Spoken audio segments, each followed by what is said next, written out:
Bismillahirrahmanirrahim. Jadi saya akan memulai dengan diskusi tentang maintenance system, gitu ya.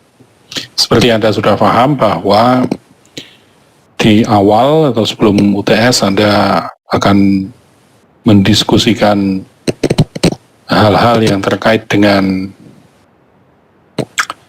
konsep, hal-hal yang terkait dengan filosofi, hal-hal yang terkait dengan metodologi dasar yang ada di dalam maintenance engineering and asset management, gitu ya. Nantinya setelah UTS dengan Pak Andi Radian Wijaya, Anda akan mendiskusikan yang sifatnya adalah tools, begitu ya.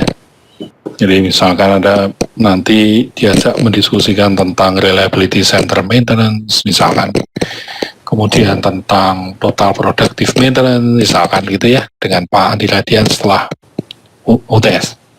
Nah, dengan saya maka tadi kita akan mendiskusikan hal yang sifatnya konseptual, sifatnya filosofis, gitu ya, hal yang mendasari metodologi dasar dari maintenance engineering and asset management. Oleh karenanya saya akan memulai dengan apa yang Anda mungkin sudah tahu karena Anda sudah mendapatkan bahan atau materi kuliah hari ini, gitu ya, yang mestinya Anda sudah download dari Seamaster atau link yang ada di Seamaster, saya agak lupa. Nah, oleh karenanya saya akan share file tersebut, yaitu adalah ini. Ya, Anda mestinya sudah bisa lihat di situ. Baik, jadi sesungguhnya bahan ini di awal saya hanya akan menyinggung saja sesungguhnya begitu. Tetapi kenapa? Karena kalau asumsinya adalah Anda yang di S1 dulu pernah mengikuti suatu mata kuliah yang terkait dengan maintenance system, gitu ya, sistem pemeliharaan, manajemen sistem pemeliharaan, maka Anda mestinya sudah pernah mengenal apakah itu maintenance system. Tapi karena setelah saya memahami bahwa sebagian besar, kalau tidak salah sebanyak 10 dari 11 mahasiswa itu paling tidak itu ya belum pernah bertemu saya di S1-nya, begitu ya. Itu maka saya harus mengajak Anda untuk memahami terlebih dahulu semuanya tentang maintenance system. Oleh karenanya inilah hari ini terpaksa saya harus menampilkan slide ini, gitu ya, untuk dibahas sebelum kemudian kita membahas topik-topik berikutnya. Nah, alasannya kenapa kita perlu mengenal sistem itu apa, sistem pemeliharaan itu apa. Alasannya tidak lain dan tidak bukan karena kita akan berurusan dengan dia, karena kita akan we will be dealing with maintenance system, ya. Oleh karenanya kita harus tahu dulu dia seperti apa. Nantinya kita akan merencanakan sistem pemeliharaan, kemudian kita akan, ketika kita sudah merencanakan plan, maka tentunya kita bisa membuat modelnya, begitu ya. Terus sampai dengan kita bisa menganalisa kinerja dari sistem tersebut, sistem maintenance tersebut. Nah, untuk membuat modelnya, maka kita nantinya Anda akan dibekali dengan beberapa pemahaman tentang fasilitas produksi dan aset produksi itu seperti apa, dan tools-tools yang digunakan untuk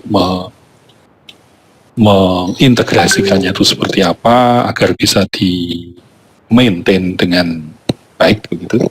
Maka kemudian sistem yang Anda punya tersebut, sistem pemeliharaan tersebut, itu pada akhirnya bisa dianalisa dan diimprove, gitu ya. Sekali lagi, oleh karenanya perlu bagi kita semua memahami apakah itu sistem pemeliharaan. Ya.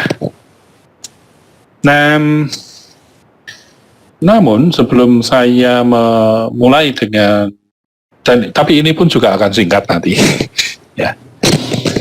Tapi sebelum saya memulai dengan pembahasan tentang sistem pemeliharaan, apakah itu sistem pemeliharaan, apakah itu maintenance system, wujudnya seperti apa, dan seterusnya, perlu saya mengajak Anda untuk bersama-sama mempunyai pemahaman tentang, bersama-sama mempunyai pemahaman tentang system thinking, ya, systems thinking, ya. Saya yakin sebagian besar dari Anda, sebagian dari Anda telah pernah mendengar dan memahami bahkan apakah itu system thinking, ya. Jadi karena mata itu sesungguhnya ada di sebuah mata kuliah khusus begitu, ya. Maka tentu saja saya tidak akan membahas detail, karena kalau detail itu menjadi satu semester penuh gitu. Tapi saya hanya akan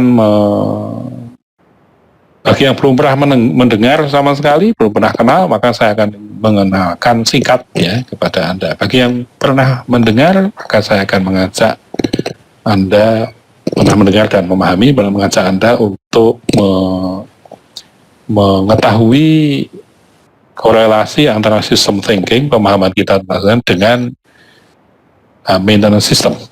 Ya, perlunya kita tahu sistem thinking dan mengimplementasikan sistem thinking di perencanaan sebuah maintenance system. Nah, karena saat ini saya sudah sampaikan bahwa saya hanya akan mengingatkan kembali atau mengenalkan singkat, begitu ya, bagi yang belum pernah mendengar, maka segera saja saya akan melakukan hal itu, ya, yaitu dengan file yang ada ini di sini, ya, yang Anda sudah punya itu, ya. Jadi saya mempunyai file di situ, system thinking, ya. Saya akan singgung, jadi tidak mendalaminya.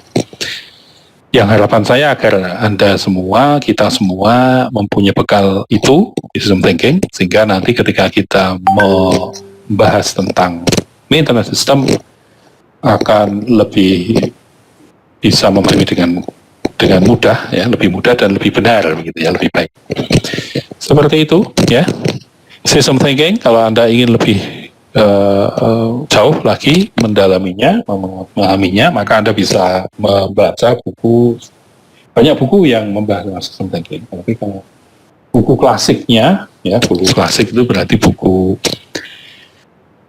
katakanlah, yang menginisiasi pembahasan tentang system thinking, begitu ya, itu adalah yang dikarang oleh Peter Senge ini, ya, Senge dan Klager, Robert Strauss and Smith. Tapi ya penulis utama dan pertamanya adalah Peter Senge.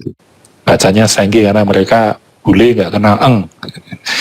Ya, oke, Peter Senge. Judulnya adalah itu, The Fifth Discipline Field Book.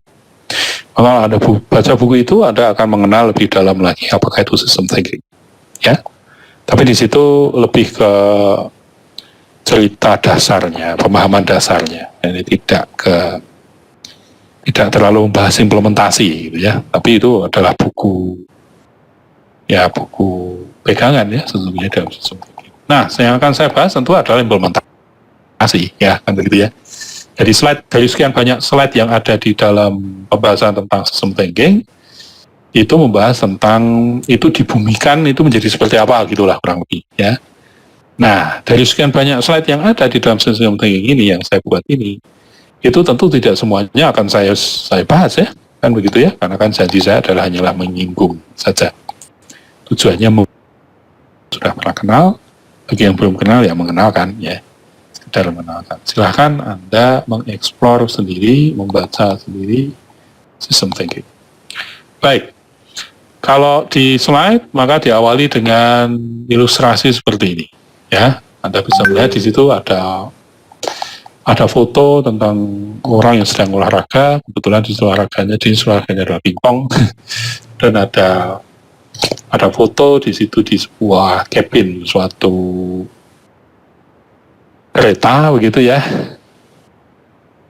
Itu sesungguhnya subway di Amerika begitu. Kemudian ada juga foto tentang jam dan lain sebagainya, ada orang begitu ya. Maka di situ kemudian Anda membaca all of these things on system. Itu hanyalah akan menyangatkan saja, menegaskan saja bahwa apa yang kita lihat di universe ini, alam semesta ini, sesungguhnya itu semua adalah sistem. Itu semua adalah sistem. Sesederhana apapun yang kita kenali, paling tidak yang kita lihat, actually is a system. Semua entitas, nah begitu ya, kalau orang TI kan mengenal itu ya. Semua entitas yang ada di muka bumi ini ya, paling tidak di muka bumi ini, karena kita berada di sini, itu adalah sebuah sistem. Sesungguhnya adalah sebuah sistem. Seperti itu. Maka ilustrasinya di slide-slide berikutnya adalah tentang permainan pingpong itu sendiri, gitu ya. Kalau Anda lihat di sini, nah, pingpong is a system. Jadi pingpong itu sesungguhnya adalah sebuah sistem. Ya, kenapa? Karena dia terdiri dari beberapa subsistem atau individual part, gitu kan? Apa saja itu subsistemnya? Apa saja itu bagian dari individual part dari suatu permainan pingpong? Ya, itu contohnya ada di situ. Ada pemainnya, manusianya, ada toolsnya yang berupa bats dengan bolanya, ada pula mejanya dengan netsnya dan part-part yang lain ya. Kalau itu permainan pertandingan berarti ada wasitnya dan seterusnya. Ada rules-nya pula dan seterusnya. Jadi pingpong is a system diwakili dengan dia terdiri dari beberapa anggota ya atau elemen dari sistem tersebut, individual part. Kemudian pingpong is a system karena each part affect each other. Setiap part itu akan mempengaruhi yang lain. Ya, gitu ya. Setiap subsistem itu pasti akan mempunyai atau saling mempengaruhi. Ya, saling mempengaruhi dengan part yang lain. Subsistem yang lain. Pasti. Tidak mungkin tidak. Ya, seperti itu. Kalau contohnya di situ misalkan dari orangnya, pemain yang A terhadap law of physics itu berlaku. Hukum fisika berlaku begitu. Dengan kemiringan tertentu maka Anda akan menghasilkan lesatan bola pingpong itu dengan kecepatan sekian. Karena dengan sudut tertentu Anda berarti membuat spin misal pelintir dari si bola tersebut. Dengan kecepatan dan sudut tertentu maka Anda dapatkan perilaku dari bola itu, tentu itu adalah hasil dari misalkan hukum fisika dan seterusnya ya, termasuk antar orangnya itu ada rule of the game, ada peraturan yang harus mereka saling berinteraksi karena ada aturan itu, contohnya serve-nya gantian dan seterusnya ya dan seterusnya. Jadi prinsipnya dari permainan pingpong itu kita paham bahwa setiap part tadi, setiap subsistem tadi itu saling mempengaruhi, saling berhubungan jelas dan saling mempengaruhi. Kalau part A itu melakukan aksi maka akan direspon oleh part B atau subsistem B sehingga dia melakukan reaksi, dan reaksi yang dihasilkan oleh part B tadi bisa jadi ditangkap kembali oleh part A sehingga dia kembali juga melakukan respon berupa reaksi balik ya. Jadi yang barusan tadi reaksi dari part B itu menjadi aksi terhadap part B ya, terhadap part A kembali ya, sehingga si part A memberikan reaksi dan seterusnya sehingga seperti loop ya, seperti suatu lingkaran pengaruh begitu ya, seperti itu deh. Anda paham pasti. Kemudian pula pingpong is a system karena together this part creates a unique effect. Nah, Anda paham tadi bahwa akan saling mempengaruhi sehingga terjadilah ini a unique effect. Kalau dalam system thinking maka dipahaminya sebagai akan muncul sifat baru gitu ya. Akan muncul atau sifat individu dari part masing-masingnya itu menjadi sulit kita kenali ketika dia sudah berinteraksi gitu. Nah, seperti itu ya. Jadi ketika pingpong itu sudah dimulai pertandingan ini ya, khususnya pertandingan tidak hanya latihan saja, tapi pertandingan ada nantinya pemenangnya. Maka kalau itu sudah dimulai, maka pasti akan muncul a unique effect, ya. Akan muncul sifat baru. Nah, itu misalnya ya, ada ada efek di situ entertainment misalkan. Ya, hiburan, ada aspek hiburannya misalkan, ya, ketika dia mulai dipertandingkan misalkan, karena misalkan mewakili kelompok tertentu, grup tertentu, mulai dari negara A dengan negara B atau sekedar kelompok kampung A, kampung B dan seterusnya, ya. Ya, di sini artinya kita mendapatkan suatu sifat baru ketika masing-masing part tadi yang saling berhubungan itu berinteraksi. Sehingga mungkin akan didapatkan sifat baru yang tidak mudah kita kenali, itu merupakan representasi dari sebuah individual part yang membentuknya. Sifatnya betul-betul baru gitu ya, biasanya seperti itu. Dan the effect, pingpong is a system karena the new effect, the unique effect tadi, itu can be replicated in multiple situations. Jadi akan persisten. Nah, sifat baru nanti itu ketika dia menjadi sebuah sistem, gitu ya. Artinya subsistem yang ada itu saling berinteraksi, itu akan menghasilkan suatu sifat baru kan tadi ya. Dan sifat baru itu akan persisten, akan terus di situ, akan muncul terus selama sistem itu eksis. Ya. Nah, pemahaman seperti itu, ya. Kalau kemudian saya balik ke atas, nah pemahaman ini, 4 ini ya, itu sesungguhnya adalah karakteristik sebuah sistem. Jadi karakteristik sebuah sistem thinking, kurang lengkap ya. Karakteristik sebuah sistem thinking itu adalah ini sesungguhnya. Jadi kalau Anda ditanya sekarang, apakah karakteristik sebuah sistem, atau karakteristik sistem thinking itu apa? Apa yang Anda pahami dari system thinking? Maka yang pertama, ya, saya terjemahkan katakanlah, atau bukan saya terjemahkan ya, saya jelaskan lebih detail gitu aja. Karakteristik yang pertama itu adalah, karakteristik dari system thinking adalah setiap entitas yang ada di, khususnya, yang ada di muka bumi ini khususnya, itu adalah sebuah sistem. Jadi apa yang kita lihat, apa yang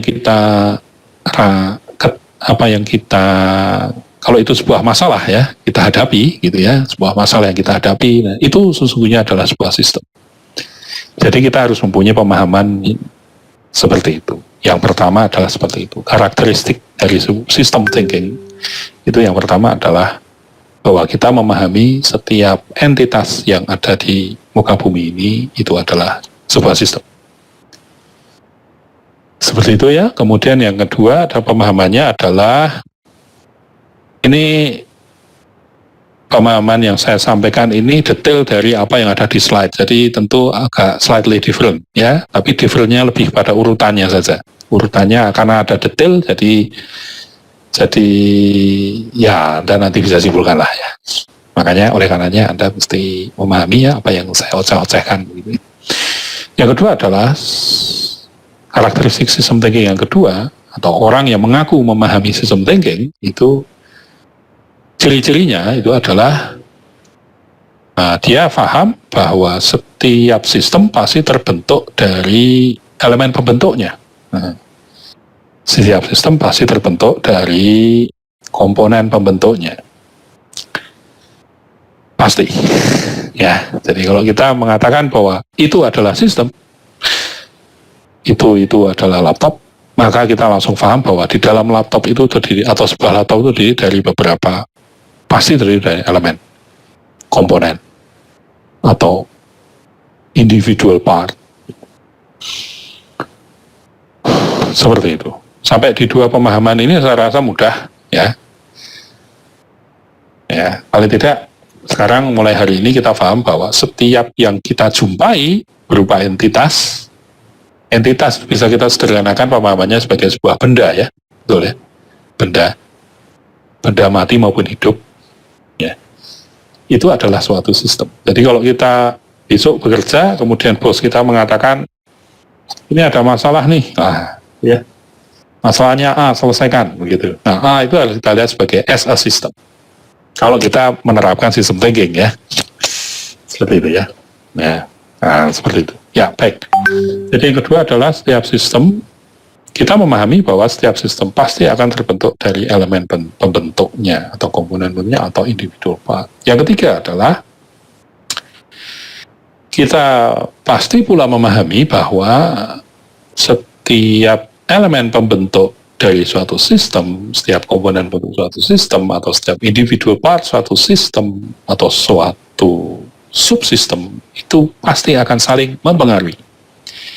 Pasti akan saling mempengaruhi. Ya, oke, ya. Istilahnya ada, yaitu adalah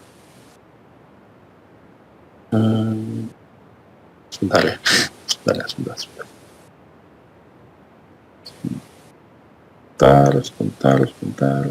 Maaf. Anda sudah, ya, saya berharap Anda melihat slide saya tidak ya di sini. Boleh diberikan feedback saya? Apakah Anda melihat slide di sini yang tulisannya "Are you looking at a system?" Terlihat, Pak. Oh ya. Terima kasih banyak feedbacknya. Terima kasih. Ya. Ya, itu dia, ya. Nah, yang ketiga tadi ada terminologi yang harus kita kenali juga, yaitu adalah interrelationship, ya. Jadi interrelationship itu mengartikan adanya hubungan yang saling mempengaruhi, ya. Jadi Anda paham sekarang bahwa di dalam karakteristik, salah satu karakteristik dalam system thinking itu adalah adanya interrelationship. Atau yang ketiga tadi berarti kita harus pahami bahwa setiap individual part, atau setiap komponen dari sistem, atau setiap elemen dari sistem, atau setiap subsistem itu pasti akan saling mempengaruhi atau akan mempunyai interrelationship, hubungan saling mempengaruhi. Penjelasan yang di pingpong tadi berarti ya tadi adanya law of physics, adanya rule of the game, misalkan begitu ya, dan lain sebagainya. Berarti akan saling mempengaruhi. Seperti itu. Kemudian yang keempat tentu saja adalah tadi pemahaman tentang bahwa ketika masing-masing individual part itu terjadi interrelationship, maka akan terbentuk sifat baru dan seterusnya tadi, ya. Itu adalah yang keempat. Dan yang kelima adalah sifat yang keempat tadi kan berarti muncul sifat baru, ya. Nah, yang kelima adalah sifat baru yang muncul itu akan persisten selama sistem itu ada dan subsistem yang ada di dalamnya saling mempengaruhi. Ya, jadi dengan pemahaman sistem thinking seperti ini, maka implementasinya ke maintenance system terus apa, begitu ya. Paling tidak secara sederhana Anda bisa memahami bahwa, oke, karena kita bicara tentang sistem pemeliharaan, maintenance system, sistem pemeliharaan, maka tentu Anda akan paham bahwa, pasti di situ terdiri dari elemen pembentuknya, jelas kan begitu ya, satu. Dan yang kedua, pemahaman pertama maksud saya bukan karakteristik sistem thinking, ya. Pemahaman yang pertama adalah jelas dia akan terdiri dari elemen pembentuknya. Yang kedua adalah masing-masing elemen pembentuk dari sistem pemeliharaan tersebut pasti akan saling mempengaruhi, pasti akan ada interrelationship. Dan hubungan saling mempengaruhi itu menurut sistem thinking itu bisa jadi berupa closed loop, ya, closed loop. Sini ya. Atau mau belakang sana. Tadi saya sudah sampaikan bahwa saya tidak akan membahas slide demi slide yang ada di system thinking ini, ya. Silakan Anda baca sendiri. Saya menunjukkan adanya tool di dalam system thinking, yaitu yang disebut dengan causal loop diagram. Ada causal loop diagram, ada stock flow diagram, ya, paling tidak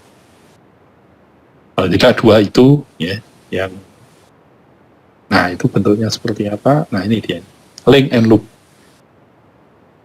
Nah, jadi ini untuk menjelaskan tentang bahwa setiap komponen dari suatu sistem, elemen dari suatu sistem, subsistem, itu akan muncul interrelationship. Dan interrelationship itu sangat mungkin nantinya berupa closed loop atau loop, ya.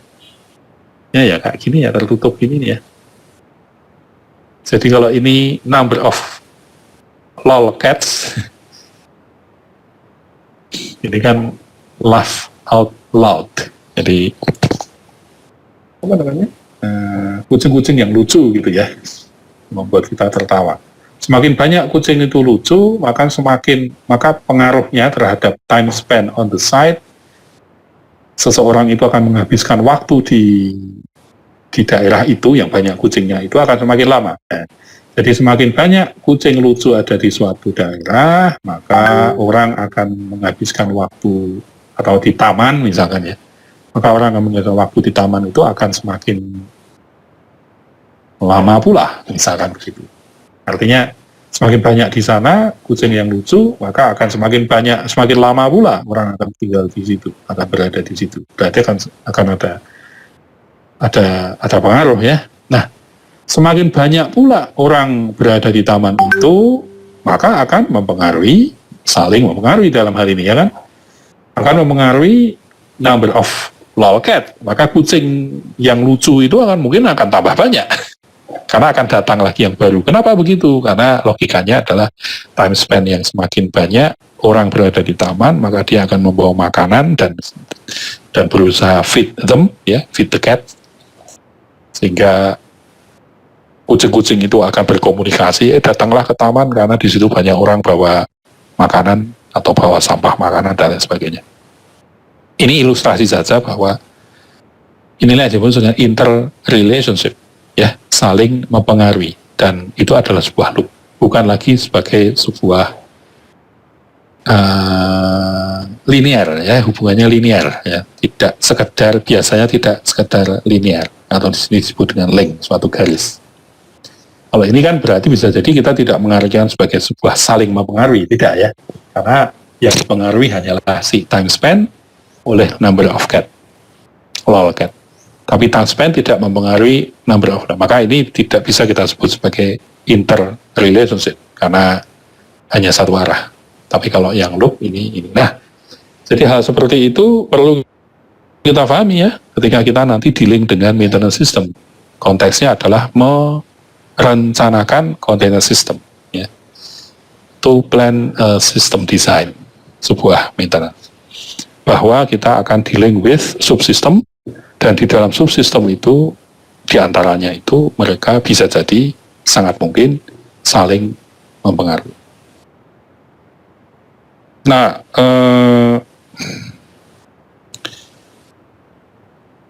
kalau di slide-slide berikutnya itu membahas tentang apakah itu causal loop diagram, ya, dan di situ cukup detail. Karena bahan yang saya ambil dari bukunya si Senge begitu ya, maka saya yakin Anda akan bisa memahaminya dengan mudah sendiri ya. Ini adalah yang saya maksud dengan causal loop diagram dari sebuah tool. Jadi CLD ini adalah sebuah tool dari sistem thinking ya. Wujudnya nanti kita akan memetakan mapping. Kalau itu sebuah sistem, maka sistem tersebut akan punya subsistem apa saja, dan masing-masing subsistem itu akan mempunyai korelasi seperti apa, akan mempengaruhi seperti apa. Nah, begitu ya. Tanda panah tentu saja menunjukkan bahwa ini, misalkan begitu, itu adalah mempengaruhi, itu gitu ya. Ini adalah aksi, ini adalah reaksi, ini adalah yang mempengaruhi, ini adalah yang dipengaruhi, atau ini adalah cause, ya, penyebab, ini adalah efek. Jadi ini bisa disebut dengan cause. Awal dari panah itu adalah cause, ujung akhir dari panah itu adalah efek, atau ini adalah aksi di awal dari panah itu, sedangkan ujung akhir dari panah itu adalah reaksi. Nah, Anda bisa memahaminya seperti itu, ya. Sehingga kalau kemudian dia terjadi close loop seperti ini, ya, Anda lihat di sini close loop, maka ini akan mempengaruhi itu akan mempengaruhi dia balik lagi ke sana, ya. Sedangkan kalau Anda melihat di sana ada tanda positif, ada pula tanda negatif, gitu ya. Itu kalau Anda baca, Anda nanti akan paham sendiri. Jadi saya akan menjelaskannya ya langsung saja seperti ini ya.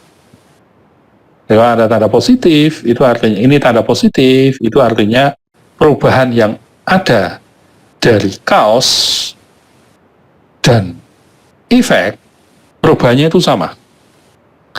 Kalau cause ini semakin tinggi, maka pengaruhnya efek akan semakin tinggi pula.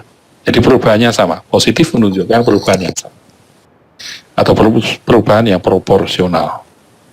Kalau ini naik, maka itu naik. Nah, begitu ya.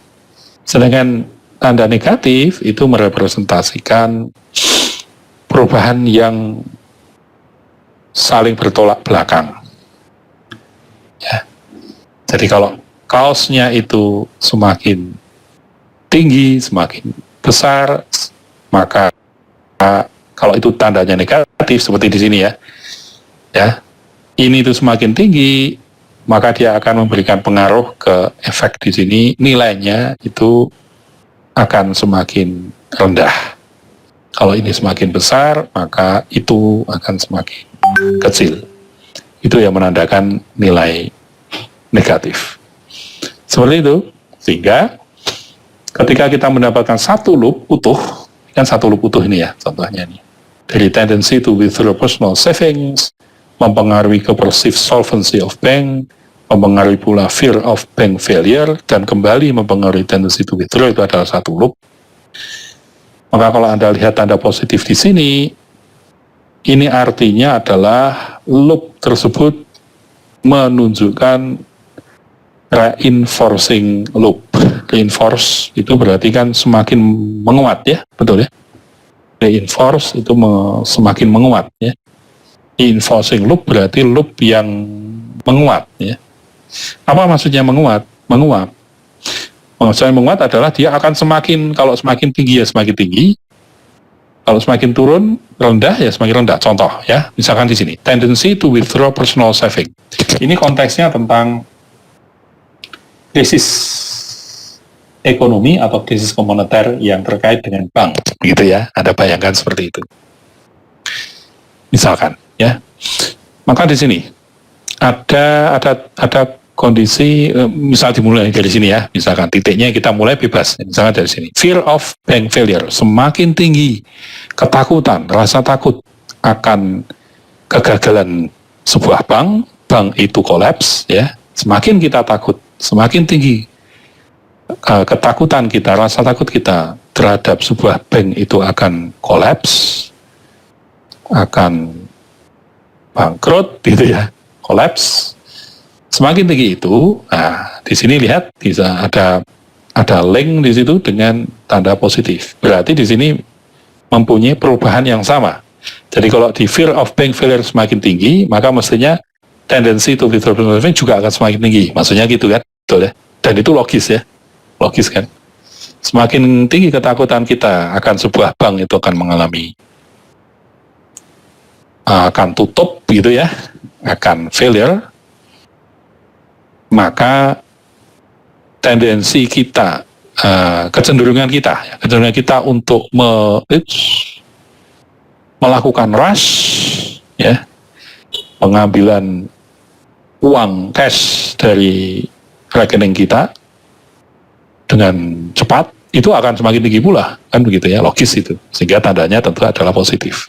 Semakin tinggi tendensi itu terjadi, rush itu terjadi, akan mempengaruhi perceived solvency of bank. Nah, di sini Anda lihat tandanya negatif. Kenapa kok kita beri tanda negatif? Karena memang logikanya begitu. Semakin tinggi orang mengambil, tendensi orang untuk mengambil rekening uang di rekeningnya di suatu bank dengan cepat, rush, itu semakin tinggi terjadi. Maka solvency of bank itu akan, likuiditas dari bank itu akan turun dengan sendirinya, kan begitu. Ya, dia nggak liquid lagi, dia nggak punya uang lagi, kan, tanda petik ya. Bisa jadi Anda mengambil di ATM sudah nggak keluar lagi uangnya, karena sesungguhnya uang yang ada di bank itu adalah virtual, ya kan. Anda memasukkan uang sekarang detik ini 1 miliar misalkan ya, masuk ke bank, ke rekening Anda, kemudian dibukukan di rekening Anda 1 M. Realnya, kenyataannya bisa jadi Anda nggak punya di dalam rekening itu 1 M. Kenapa? Karena oleh bank sudah diputar lagi untuk membuat jalan, untuk membiayai, memberi hutang, ya, memberikan pinjaman ya, kepada kontraktor. Maka ketika detik ini juga Anda mengambil 1 M, pilih Anda, dan orang lain pula hari ini mengambil rekening dia, cash dari rekening dia, yang jumlahnya juga mungkin banyak, dan orang lain yang lain pula, semuanya mengambil, maka pada akhirnya Anda cuma berhasil keluar atau mendapatkan uang itu, entah dari teller ataupun ATM, bisa jadi tidak 1 M sesuai dengan saldo Anda, dan seterusnya. Jadi menjadi logis di sini ketika nilainya adalah negatif, ya kan, betul ya? Nah, semakin kecil solvency of bank, semakin turun likuiditas bank, maka, dan kalau itu diketahui oleh nasabah, maka fear of bank failure-nya akan tinggi ya. Jadi perbedaannya akan bertolak belakangan di sini. Sepertinya semakin turun solvensinya, maka akan semakin naik fear of bank failure. Semakin rendah perceived likuiditasnya, maka semakin tinggi lagi fear of bank failure. Jadi sampai di titik ini, kembali ke titik fear of bank failure, maka akan semakin tinggi fear of bank failure. Oleh karenanya loop ini menunjukkan adanya reinforcing, semakin menguat. Apa menguatnya? Semakin tinggi ketakutan. Nah itu kalau di dalam sistem thinking ya, itu kemudian diberikan identitas begitu ya, dia sebagai reinforcing loop ya. Silahkan Anda bisa baca ini. Ini nih, balancing loops and reinforcing loop. Maka Anda bisa pelajari yang penjelasannya lesan seperti yang saya jelaskan tadi. Baik, tapi saya tidak akan, lagi-lagi saya tidak akan menjelaskan detail di sini ya. Saya hanya akan mengenalkan ini kepada Anda bahwa system thinking, paling tidak karakteristik system thinking kita harus tahu gitu ya. Paling tidak juga ketika Anda you have to deal with maintenance system gitu ya, seperti yang saya pahamkan tadi, bahwa karena Anda harus merancang sebuah sistem, yaitu sistem pemeliharaan, maka Anda paham bahwa saya harus berhasil mengidentifikasi komponen sistem pemeliharaan itu apa saja. Selesai mengidentifikasi mereka, masih harus pula mengidentifikasi interrelationship-nya seperti apa, gitu ya. Hubungannya seperti apa, tapi tidak hanya sekedar hubungan atau pengaruh atau korelasi, tapi adalah saling mempengaruhinya itu akan seperti apa, dan seterusnya. Dan akan muncul sifat baru nanti kan, betul ya. Nah, baik, oleh karenanya dengan Anda paham itu, maka mestinya langsung kita kejar saja di sini pemahaman berikutnya ya. Ini tentunya sekarang mudah Anda pahami ya. Ya, ini kan menjelaskan tentang interrelationship ya, betul ya. Yang tadi itu ya. Jadi Anda sudah paham ini, saya nggak perlu lagi jelaskan ya, bahwa mulai hari ini mestinya kalau Anda itu paham system thinking, mestinya Anda paham bahwa hubungan itu tidak selalu hanya linear, saling mempengaruhi tadi ya, gitu ya. Tapi saling mempengaruhi itu apa? Bisa jadi loop. Jadi nanti akan dipengaruhi kembali oleh pihak yang kita pengaruhin gitu ya. Ya dulu saya selalu memberikan gambaran begini. Ketika Anda itu bekerja kelompok ya, membuat tim gitu ya, teamwork begitu. Misalkan Anda berpikir bahwa tim kita harus hebat, yaitu terdiri dari ada 3 orang dan tiga-tiganya harus rajin semua misalkan begitu. Ya, maka Anda bisa analogikan itu sebagai sebuah sistem kan, betul ya? Tim Anda itu ya terdiri dari subsistem berupa mahasiswa banyak 3 dengan tools yang ada, dengan deadline yang ada, dengan tugas yang harus dikerjakan, dasosnya itu berupa part atau subsistem, dan masing-masing itu akan saling mempengaruhi, ya kan, ya, sehingga nantinya tim itu akan muncul sifat baru, ya, belum tentu nanti ketika ada 3 mahasiswa yang semuanya rajin itu, tim itu akan menunjukkan performance suatu sifat ya yang sempurna misalkan, ya, belum tentu. Bisa jadi belum tentu. Ya. Karena bisa jadi ada orang yang karena dia sama-sama rajin dan dia paham bahwa ini rajin nih, si Ani rajin sama dengan saya, kan begitu. Bisa jadi ada yang malah mempunyai pengaruh saling rely on begitu ya.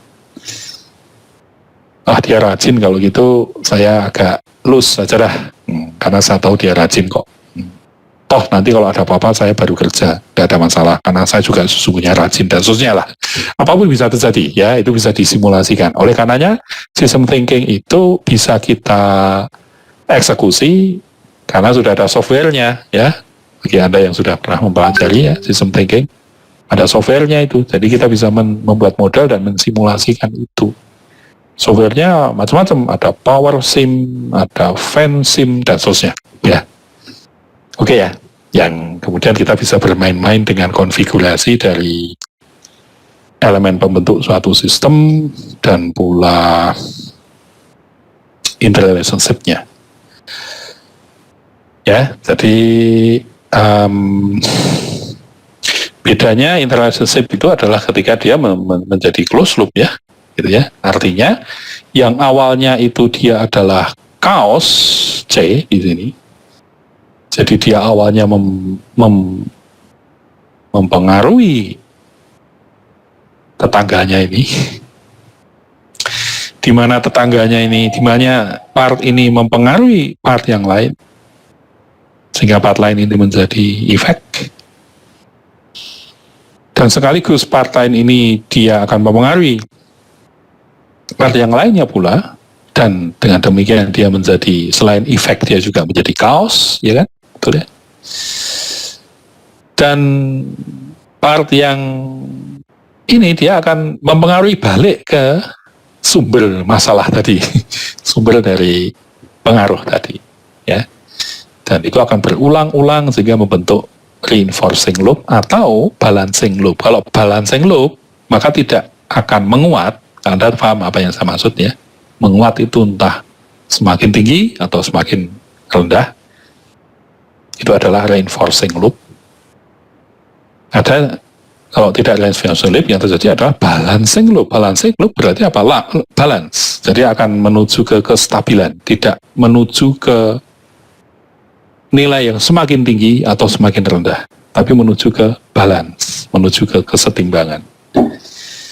Jadi dengan kita memahami system thinking, maka kita nanti bisa merencanakan sebuah sistem yang sesuai yang kita inginkan ya, kita rencanakan ya, betul ya, karena kita bisa merekayasa di situ ya, karena kita paham bahwa sistem terdiri dari beberapa subsistem, di mana subsistem pasti akan akan muncul hubungan saling mempengaruhi ya, interrelationship, dan itulah yang nanti kita, kalau kemudian kita mau pakai simulasi ya, menggunakan Power Sim misalkan softwarenya, maka itulah kita bisa melakukan perancangan sebuah sistem, ya, katakanlah itu sistem pemeliharaan dengan berubah-ubah variabel yang ada dan nilai dari parameter itu. Oke, baik, saya tidak akan detail di sini, ya. Ini juga pembahasannya serupa dengan yang di slide tentang system thinking tadi. Kalau sekilas Anda pahami di sini, ya. Ketika kita mulai dari sini misalkan, ya. Semakin tinggi, semakin banyak untrained technician di sini berarti orang yang bekerja di kegiatan produksi itu, gitu ya. Semakin banyak jumlahnya orang yang tidak terlatih, begitu, maka itu akan mengakibatkan bearing not lubricated, mengakibatkan adanya bearing yang tidak terlalu masih itu semakin banyak. Berarti ini harusnya tandanya adalah positif, ya, logikanya kan positif ini. Semakin banyak yang untrained technician, maka akan mengakibatkan adanya bearing yang tidak terlubrikasi. Bearing saya harapkan Anda paham, ya, bagi yang pernah mempelajari elemen mesin misalkan, gitu ya, atau apapun lah nih, ya. Bearing itu kan bagian dari elemen mesin, ya, lacher kalau orang bengkel ngomongnya, bahasa Belanda. Nah, semakin banyak bearing yang tidak terlumasi dengan benar, dengan baik, semakin banyak itu, maka akan mengakibatkan semakin banyak pula equipment malfunction. Berarti di sini mestinya adalah positif. Terus, semakin banyak equipment malfunction, maka akan mengakibatkan semakin tinggi pula, semakin banyak pula loss production. Karena alat-alatnya nggak kerja. Sehingga ini juga positif. Terus, kalau loss production semakin tinggi, maka no money will be available. Tentu saja. Semakin banyak kondisi, semakin sering terjadi, semakin tinggi kemungkinan terjadi perusahaan tersebut tidak mendapatkan revenue-nya, kan begitu, ya. Jadi lagi-lagi di sini positif. Gitu. Semakin nggak ada uang, semakin tidak ada training. Dan seterusnya, sehingga itulah nanti akan ada loop di sana, dan loop itu langsung kita paham di sini. Loopnya berarti adalah karena antriannya juga dari awal tadi semakin tinggi, maka akan mengakibatkan ini itu, dan sampai di sini semakin tinggi pula, kan, ya, semakin tinggi. Oleh karena di sini adalah reinforced loop. Kalau kita memahami seperti ini, ketika kita akan merencanakan suatu sistem pemeliharaan, maka mestinya kan kita bisa mengantisipasi, ya, betul, ya. Nah, jadi tujuannya dengan kita memahami system thinking, maka ketika kita akan merencanakan sebuah sistem pemeliharaan yang nantinya akan melakukan kegiatan-kegiatan maintenance engineering maupun asset management, itu menjadi lebih baik. Sistem itu menjadi lebih baik, sistem pemeliharaan itu baik kalau kita memahami atau kita mengadopsi system thinking, ya. Contohnya adalah kita paham bahwa akan ada interrelationship yang membentuk loop, saling mempengaruhinya akan saling menyangatkan, yaitu reinforcing, atau bisa jadi akan berupa balancing loop, yaitu akan menjadi stabil, ya. Dan seperti itu, ya. Seperti itu, ya. Oke, baik. Dan saya akan lewatkan saja ini. Ini hanyalah menjelaskan tadi, penjelasan lebih detail tadi, ya. Ya, ball bearing di sana, ada pump di sana, ada pump assembly-nya. Ini subkomponen level 1, ini level 2, kemudian level 3-nya adalah berupa equipment-nya itu sendiri, begitu, ya. Kalau level 1-nya rusak, jelek, dan seterusnya, gitu, ya, maka akan mengakibatkan level 2-nya juga pada kondisi yang sama, gitu, ya. Ya, level 2-nya akan sama, maka sebagai equipment dia juga akan mengalami hal yang sama. Nah, dan itu akan memberikan interrelationship. Dan seterusnya, saya tidak akan lama. Nah, saya akan mulai membahas tentang bagian dari maintenance system, ya. Jadi maintenance system berarti kita paham disusun dari beberapa elemen pembentuknya, gitu, ya, atau subsistem. Maka perlu bagi kita untuk memahami apa yang disebut dengan proses model. Apa yang nampak di sini adalah disebut dengan generic proses model. Jadi ini adalah proses model yang sifatnya generic. Ya. Proses model ini nanti akan ada di dalam maintenance system. Oleh karenanya kita perlu tahu nih, proses model itu seperti apa. Yang generic itu seperti apa. Makanya generic ada seperti ini. Dan itu Anda paham, ya, Anda sudah paham. Ada input yang kemudian diolah, dilakukan transformation proses, kemudian hasilnya adalah output. Dan transformation proses itu dipengaruhi oleh beberapa faktor, ya, driving factors. Ya. Paling tidak, driving factorsnya ada 4, paling tidak, berarti ada bisa lebih, ya, paling tidak ini. Standard and specification, berikutnya ada procedure and instruction, berikutnya adalah knowledge and skill, dan equipment and services. Anda bisa pahami standard and specification itu berupa ya standar, ya acuan, ya referensi katakanlah begitu, yang harus dicapai begitu, harus diikuti, harus dicapai gitu. Kalau prosedur dan instruction itu berarti tahapan-tahapan kerja begitu ya. Aturan hukum, katakanlah begitu, law, gitu. Rule of time, dan seterusnya. Knowledge and skill berarti ini cenderung SDM-nya, manusianya. Manusianya harus mempunyai ilmu dan keterampilan, ya, gitu ya. Kurang lebih begitu. Dan harus punya tools pula, harus punya peralatan, gitu ya. Jadi secara umum, ini semua itu dinamakan sebagai proses model. Kalau Anda lihat ini dilingkupi oleh environment. Jadi tentu saja proses model ini dipengaruhi oleh lingkungan sekitarnya. Nah, kalau proses model, generic proses model ini menjadi sebuah maintenance proses model menjadi seperti ini. Detailnya menjadi seperti ini. Jadi proses model di maintenance itu menjadi seperti ini.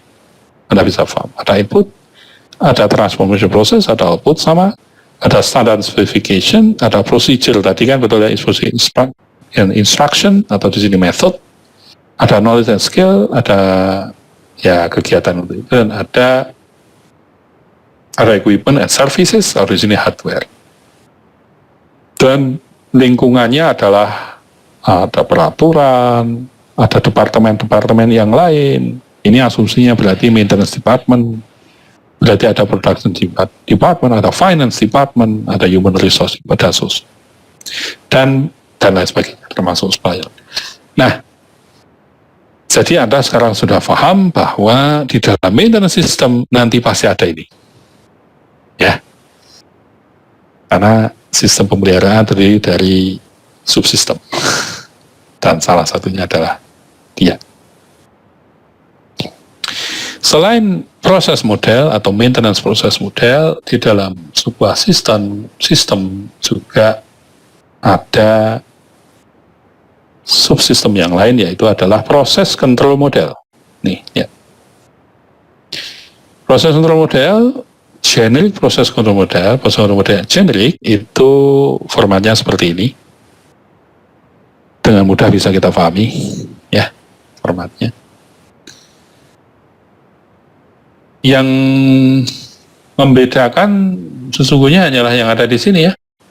Karena kalau ini itu dihilangkan, Anda semoga mengikuti apa yang saya tunjukkan dengan kursor ini, ya. Kalau ini dihilangkan, maka yang muncul adalah proses model saja, kan, begitu ya. Ini adalah transformation process, ini adalah input, ini adalah output. Nah, itu kan proses model, Pak. Lah iya, betul, ya. Sehingga proses control model itu disinilah dia. Maka dengan adanya ini, maka menjadi proses control model. Dan Anda paham ini itu apa? Ini adalah feedback loop, ya, betul ya, feedback loop. Anda bisa tahu di sini bahwa hasil dari proses yang mengolah input, maka akan menghasilkan output, hasilnya berupa output. Nah, output itu kemudian diukur, kan begitu. Tujuannya untuk apa? Untuk bisa diberikan feedback umpan balik. Ya, apa yang di-feedbackkan, apa yang diumpan balikkan, informasi apa yang diberikan di depan proses ini, kembali ke depan proses ini, yaitu informasi berupa sudah sesuaikah atau sudah tepatkah hasil yang didapatkan dari output dibandingkan dengan rencana atau dalam hal ini diacu suatu standar. Ya. Jadi output itu kemudian parameter suatu output itu kemudian diukur, kemudian hasil pengukurannya itu di-compare with, dibandingkan dengan suatu standar. Maka dari standar yang ada kita bisa hasil pengukuran tadi bisa kita simpulkan ada atau tidak deviasi, begitu ya, penyimpangan. Kalau penyimpangannya mungkin sedikit, tidak melebihi toleransi yang sudah ditetapkan, kita akan mengatakan accept, gitu kan. Jadi hasil pengukuran tadi bisa diterima, atau deviasinya itu bisa diterima karena masih dalam masuk toleransi, atau bahkan tidak ada deviasi sama sekali, terima. Maka kita bisa menjustifikasi bahwa outputnya sudah sesuai dengan yang direncanakan, sehingga bisa kita teruskan ke customer misalkan. Atau ketika deviasi itu besar, ketika dibandingkan dengan sebuah standar, maka kita kemudian umpan balikkan informasi itu ke tahapan sebelum proses, yaitu misalkan di inputnya. Nah, seperti itu. Sehingga harapannya apa? Harapannya proses akan melakukan pekerjaannya dengan lebih baik, ya kan? Karena sudah ada adjustment tadi. Karena sudah tahu bahwa, ternyata output yang kita hasilkan tadi masih belum sesuai. Nah, itu jadi proses control model yang generic itu seperti ini, ya. Dan apa yang ada di dalam proses control model itu sesungguhnya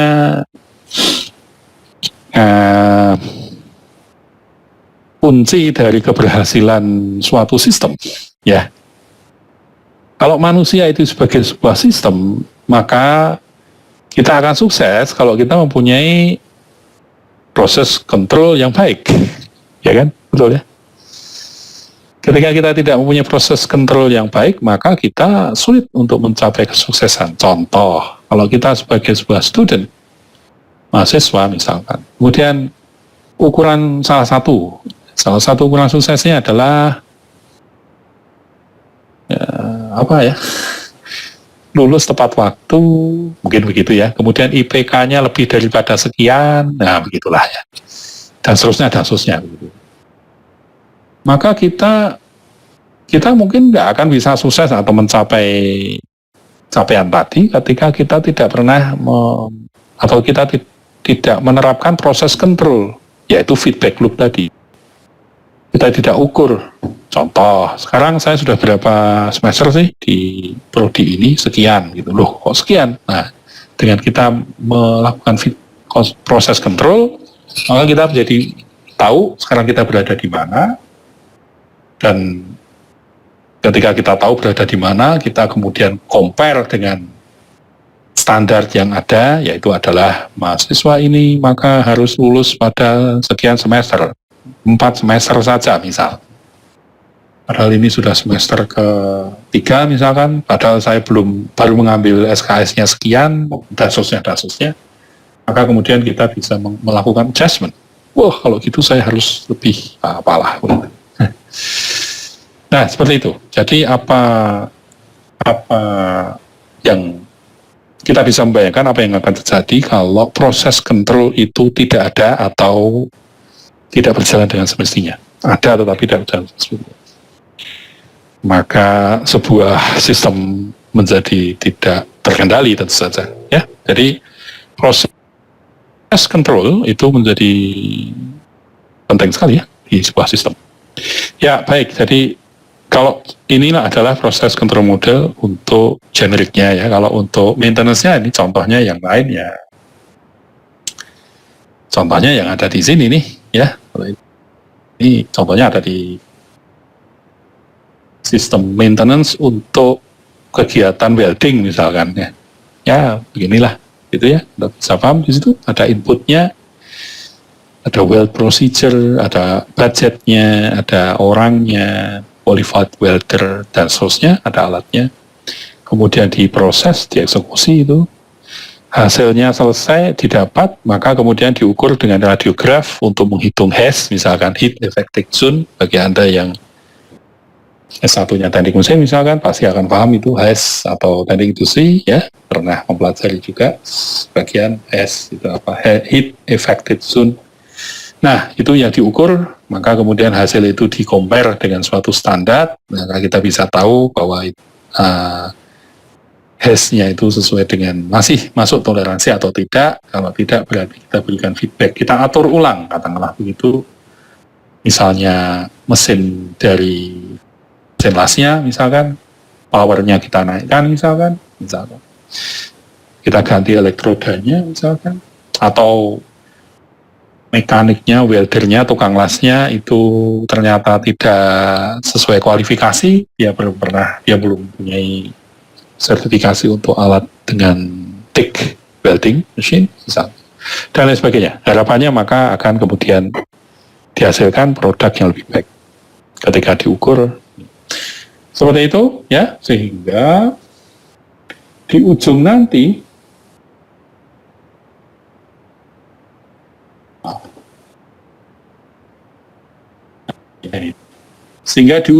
akan kita dapatkan maintenance system. Jadi ini adalah maintenance system, ya. Baik, jadi ini adalah maintenance system.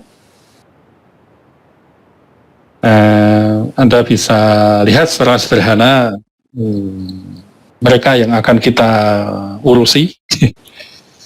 Jadi kita akan berurusan dengan dia. Kalau Anda nanti bekerja di suatu industri dan berada di departemen maintenance misalkan saja, maka inilah yang Anda akan dealing with, ya.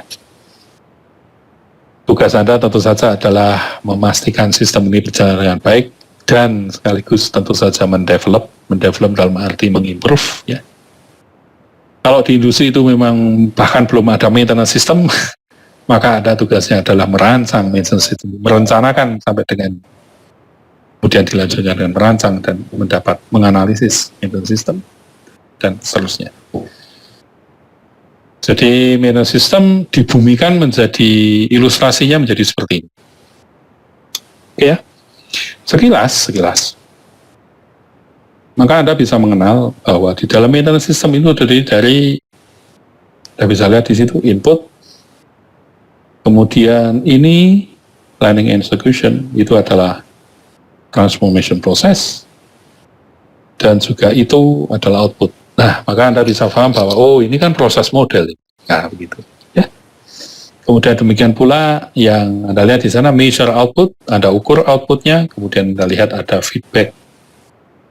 Ya, reporting system, kemudian comparison standard, kemudian di-feedbackkan ke sana, ke input, atau di-feedbackkan ke situ, maintenance strategy, atau Anda feedbackkan ke maintenance policy bahkan, atau pula Anda feedbackkan ke maintenance strategy setelah dilakukan suatu improvement.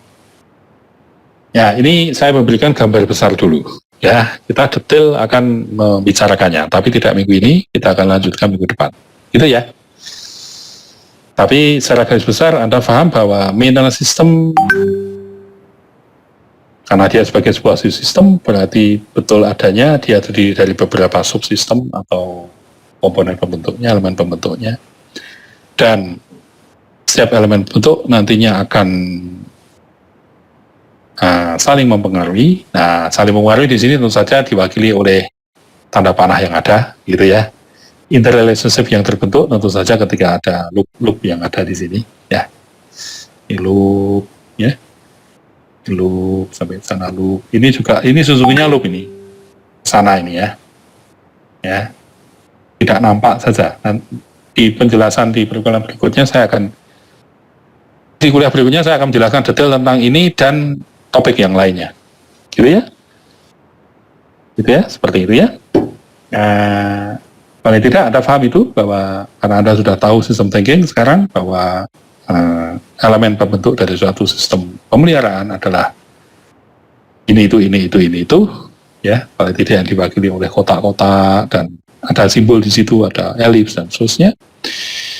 Kemudian interrelationship-nya Anda juga paham, muncul di situ, diwakili oleh tanda panah yang ada, kan begitu ya. Yang nantinya ketika dia berorkestra, dia akan membentuk suatu sifat baru, suatu sistem, dalam arti di situ ada suatu kegiatan begitu ya, yang tersusun secara sistematis, yang akan persis, yang akan muncul terus-menerus. Nah, di minggu depan kita akan membahas masing-masing subsistem tersebut. Itu apa? Ya, ada environmental disturbances, apa saja mereka itu, ada ini. Kemudian ada maintenance policy, apakah itu, ada maintenance strategy, itu apa juga, kan begitu ya. Inputnya itu macamnya apa saja, kemudian apakah masuk dengan planning, kegiatan execution, termasuk output itu parameternya apa. Dan kalau kita bicara tentang feedback loop, jadi subsistem yang berupa feedback loop begitu ya, maka nanti akan kita bahas comparison standard itu seperti apa, reporting system itu seperti apa begitu ya, dan pula order change-nya itu seperti apa. Di sini Anda melihat ada 4 order change, first order change, second order change, third order change, dan fourth order change. Maka itu ngapain saja, kemudian kapan dia akan kita pakai, akan kita pilih ya, itu banyak akan kita pilih, dan seterusnya. Maka akan kita bahas itu minggu depan. Tidak sekarang. Kenapa? Karena itu pembahasannya cukup detail, yang saya duga nanti waktunya menjadi terpotong di tengah ya. Tidak baik untuk sustainability pemahamannya, tidak baik ya. Jadi saya juga minggu depan.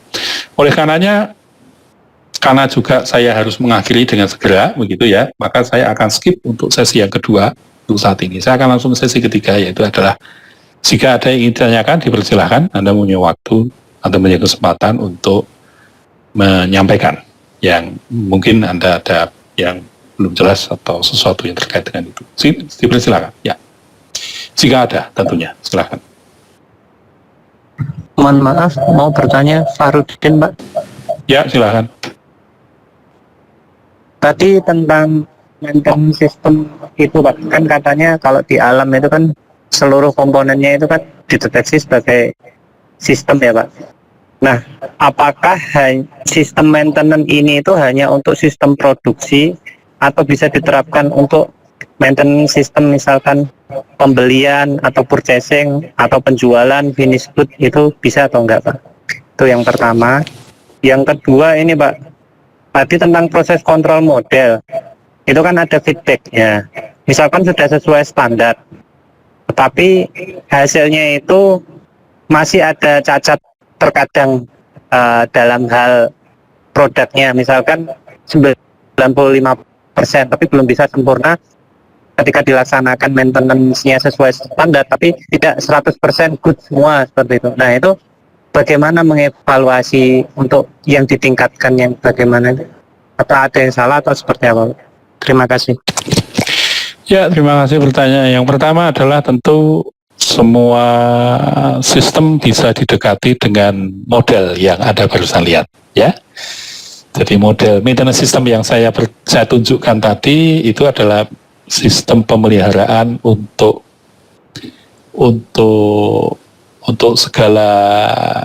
segala entitas yang ada.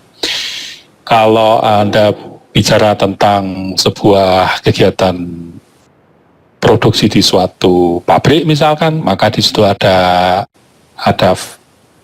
kegiatan yang melibatkan aset dan fasilitas yang harus kita maintain, maka benar adanya kita harus pakai itu.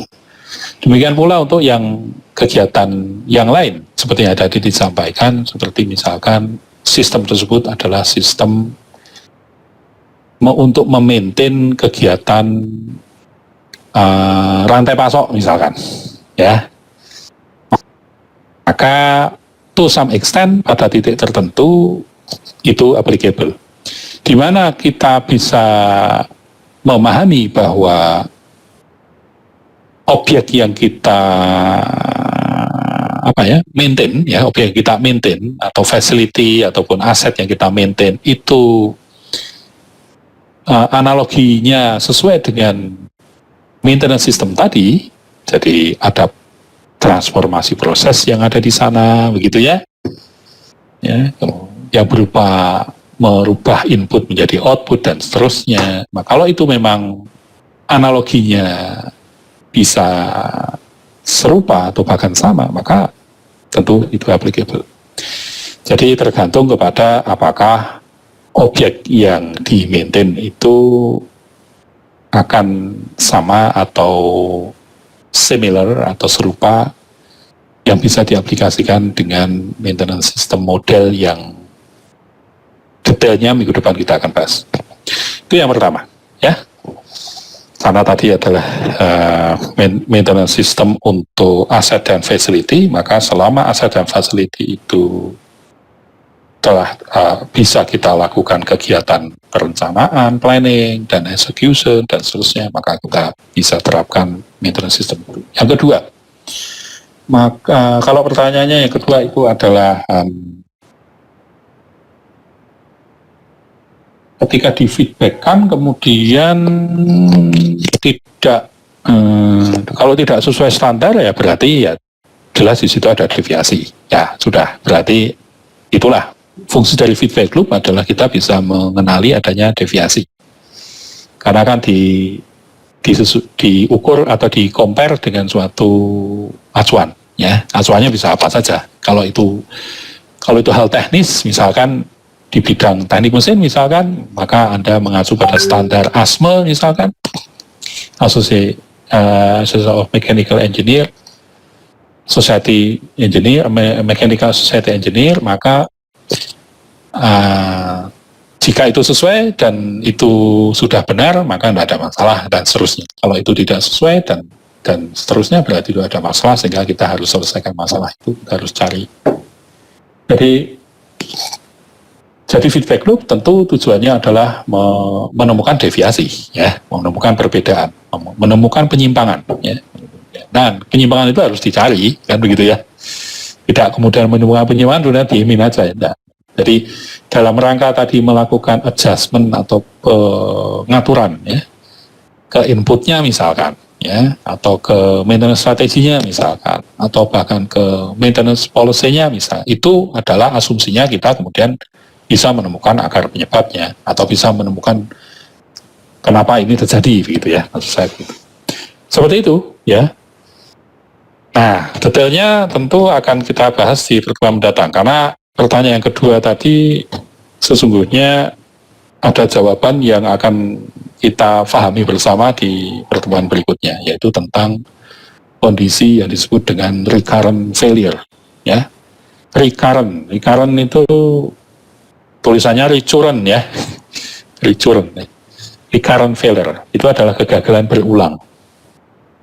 Jadi kita menghasilkan sesuatu, ya, setelah kita cek, kita ukur, kita measure, kita lakukan feedback, kita lakukan proses control, maka ini nggak sesuai dengan harapan, gitu kan. Kemudian kita adjust, ya, kita perbaiki, ya, kita improve. Diproses lagi, hasil keluar, diukur lagi, jelek lagi, misalkan, failure lagi, ada deviasi lagi, terus, itu namanya recurrent failure. Atau kita lakukan transformation process, kita selesaikan masalah itu, tapi sekian hari, sekian waktu, sekian minggu, sekian bulan, rusak lagi, misalkan, ya, dengan kerusakan yang sama, misalkan. Nah, itu adalah recurrent failure. Kalau itu yang terjadi, maka kita harus menerapkan fourth order change. Nah, apakah itu minggu depan kita akan bahas. Seperti itu, ya. Baik, ya. Dan semoga bisa menjawab, ya. Kemudian ada lagi mungkin yang ingin sampaikan, silakan. Pak, saya mau bertanya tapi lebih ke sistem thinkingnya. Silakan. contoh reinforcing loops dalam aplikasinya di dunia industri itu seperti apa, Pak? Ya, aplikasinya di dunia industri. Aplikasinya di dunia industri adalah seperti yang tadi contoh yang saya tunjukkan. Itu ada aplikasi nyata dari sebuah dunia industri, yaitu industri jasa, yaitu berupa industri perbankan. Ya, kan begitu ya.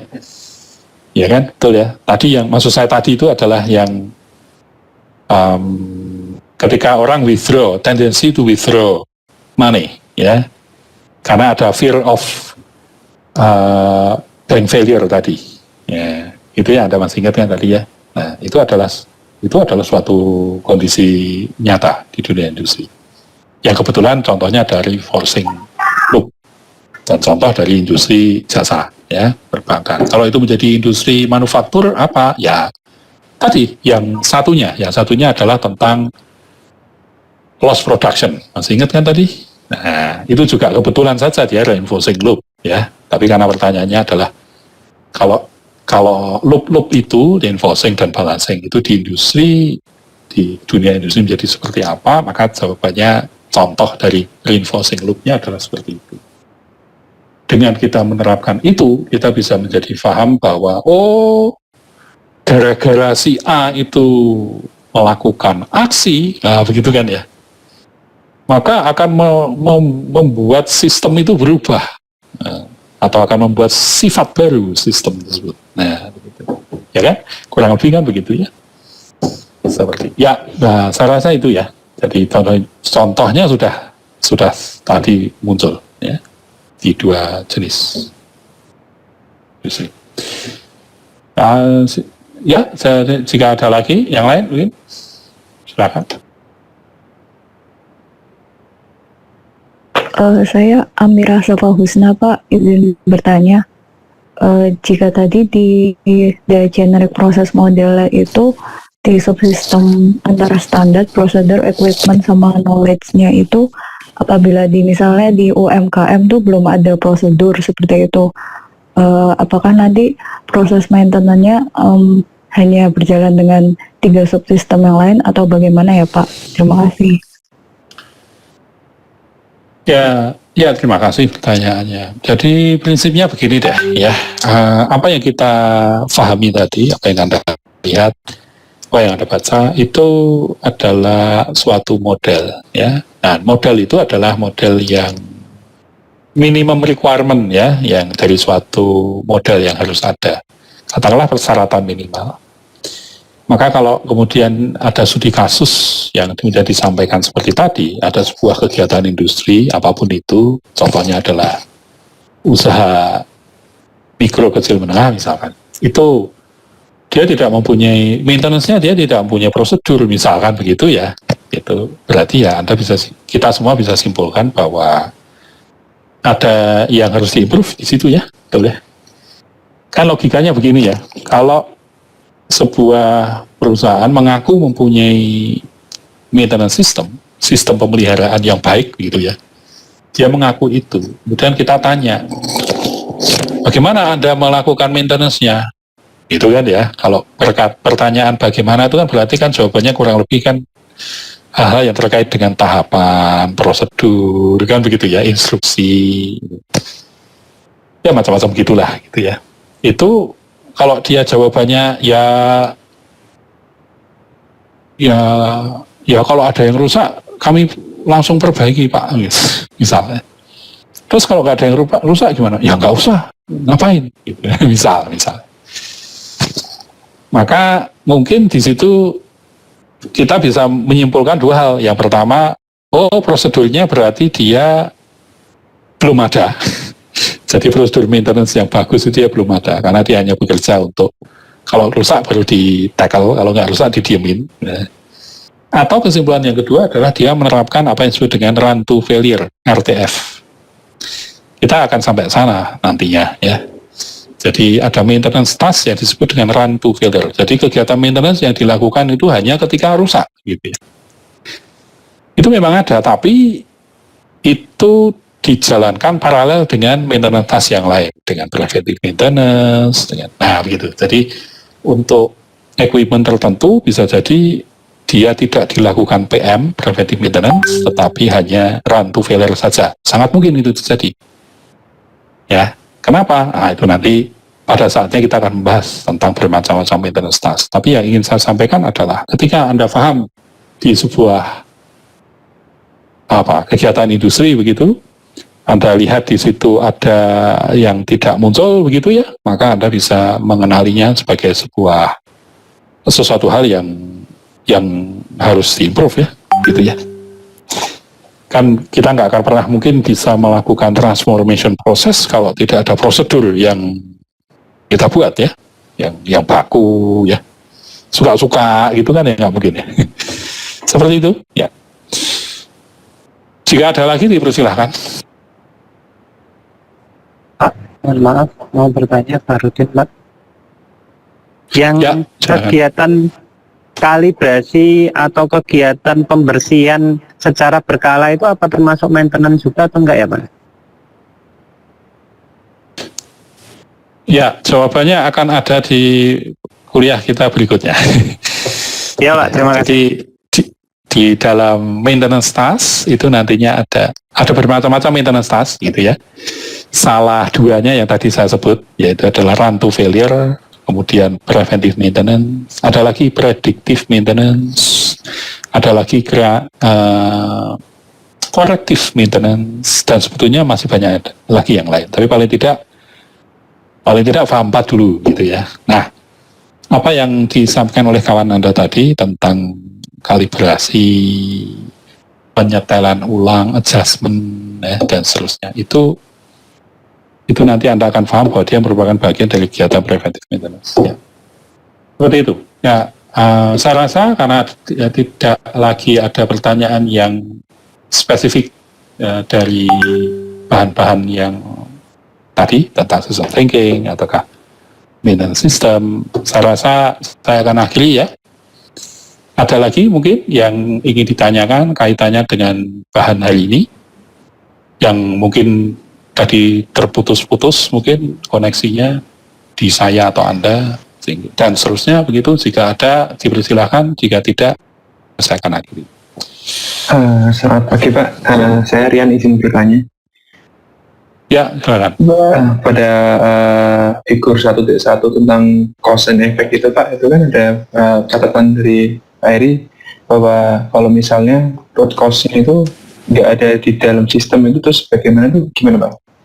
Maksudnya Figur permasalahan sebentar. Yang mana ya? Sorry. Yang Anda bisa ulangi yang gambar mana itu?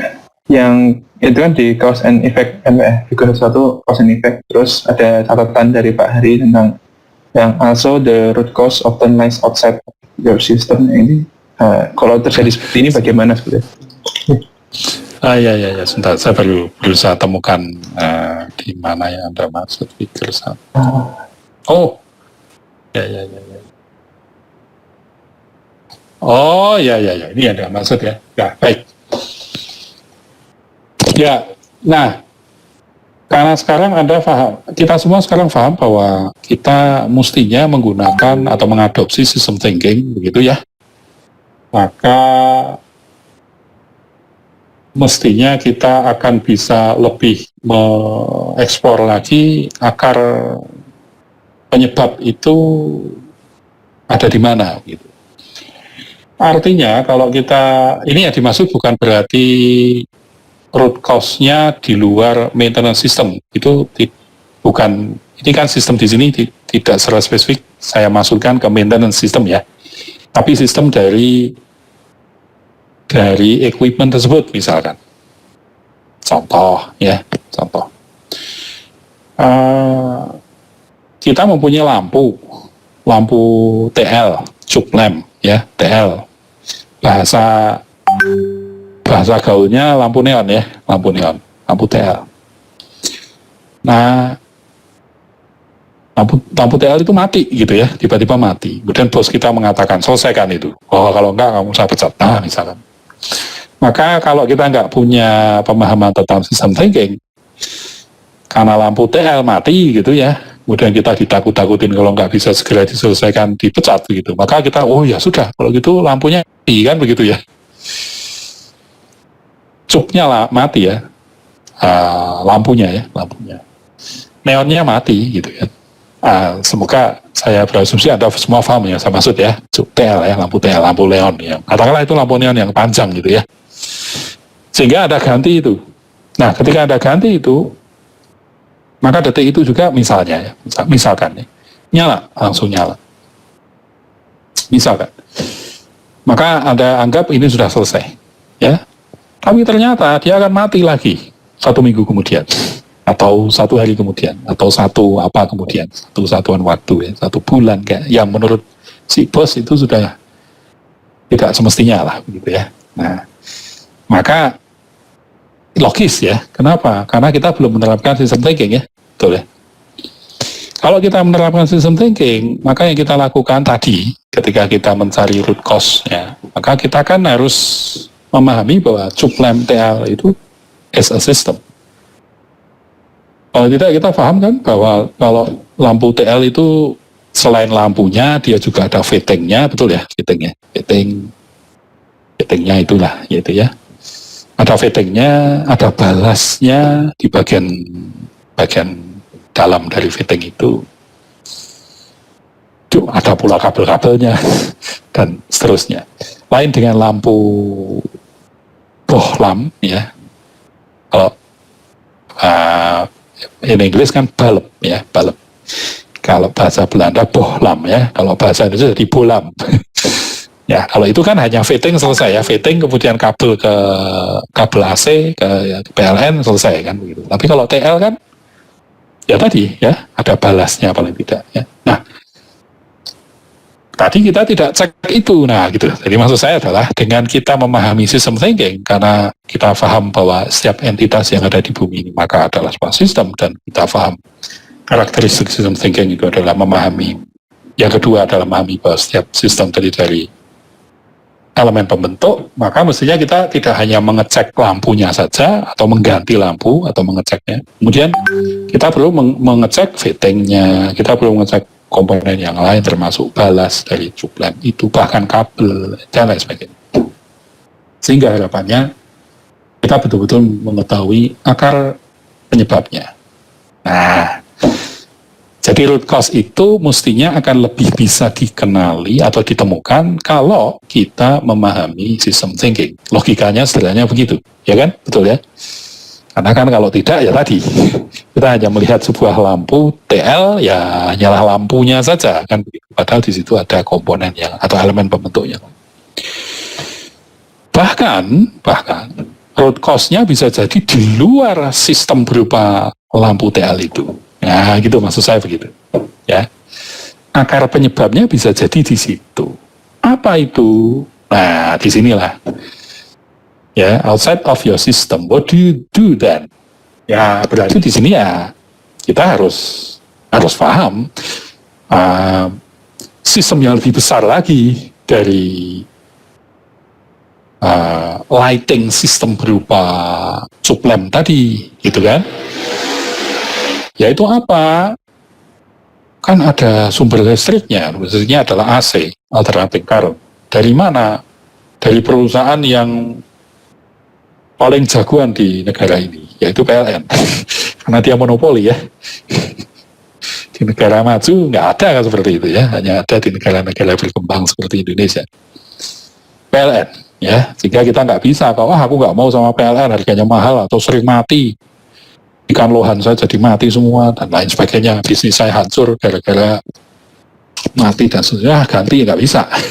Ya, jadi negara ini kita betul-betul nggak bisa ngapa-ngapain terhadap, padahal listrik sumber kehidupan yang luar biasa, energi ya. Nah, jadi ya bisa jadi akar penyebabnya ada di PLN kan begitu. Kenapa? Karena tidak stabilnya voltase yang disuplai oleh dia. Kadang-kadang 220, tiba-tiba kadang-kadang 240. Kadang-kadang turun dari itu, ya, yang akan membuat komponen yang kita punya menjadi terpengaruh kualitasnya. Misal, ya. Jadi apa yang Anda harus lakukan? Ya kita gunakan sistem thinking. Yaitu apa? Kita perlebar lagi sistem itu. Gitu. Ini bicara sekali lagi bukan bicara tentang sekedar maintenance system ya. Ini bicara tentang sistem. Suatu sistem. Kan sistem tidak hanya maintenance. Ya baik. Jadi itu. Nah, kurang lebih begitu ya. Jika ada lagi dipersilahkan. Jika tidak maka akan saya akhiri. Silakan.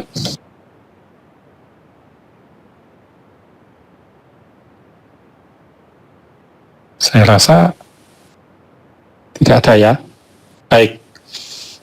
Oleh karenanya terima kasih banyak. Saya akan akhiri ya di hari ini. Maju beberapa menit ini, tapi sesuai dengan rencana. Saya memang akan mengakhiri di di pembahasan tentang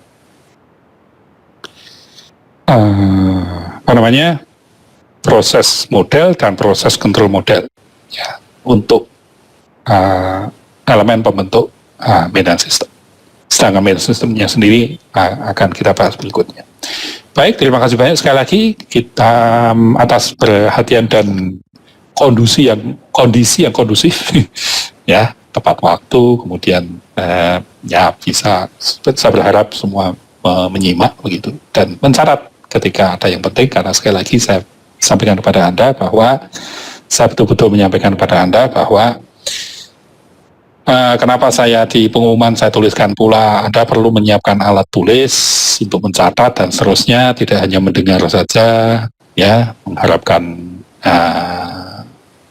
aspek pendengaran saja tapi juga menulis gitu ya. Kenapa? Karena saya berharap Anda bisa membiasakan untuk mencatat ya. Nah, dicatat tentu saja bukan kata demi kata karena itu menjadi tidak ada artinya, tapi yang dicatat adalah saya berharap Anda bisa paham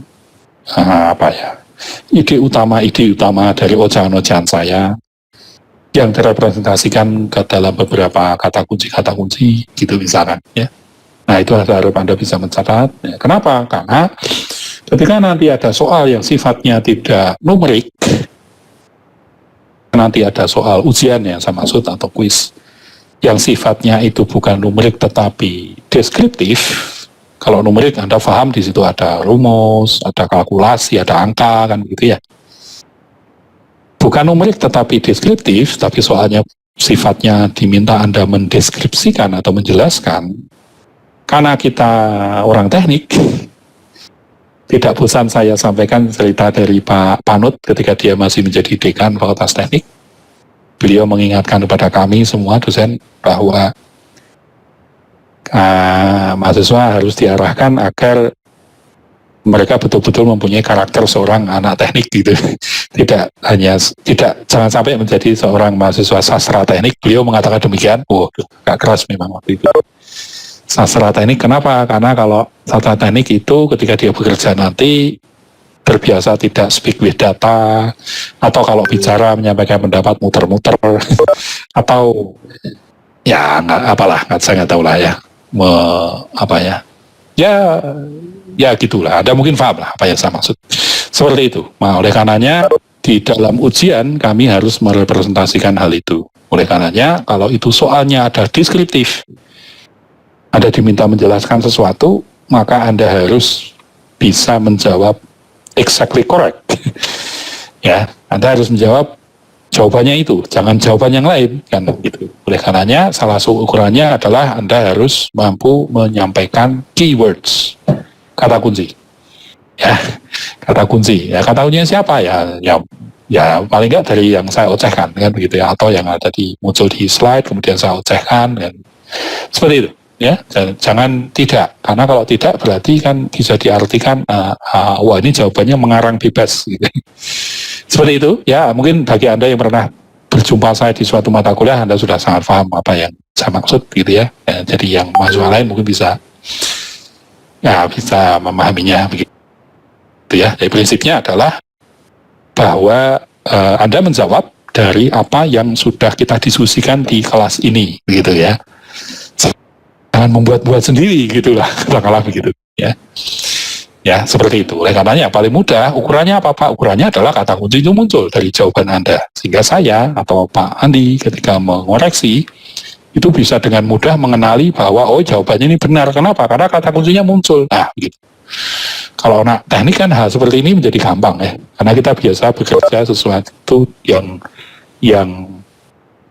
yang pasti ya. Jadi kalau kita belajar kan pasti sesuatu yang pasti ya, bukan yang abstrak kan gitu. Baik ya, saya mau mengakhiri kok nggak akhiri. Ya baik, I will end this meeting now ya. Thank you very much. See you next week insyaallah. Ya.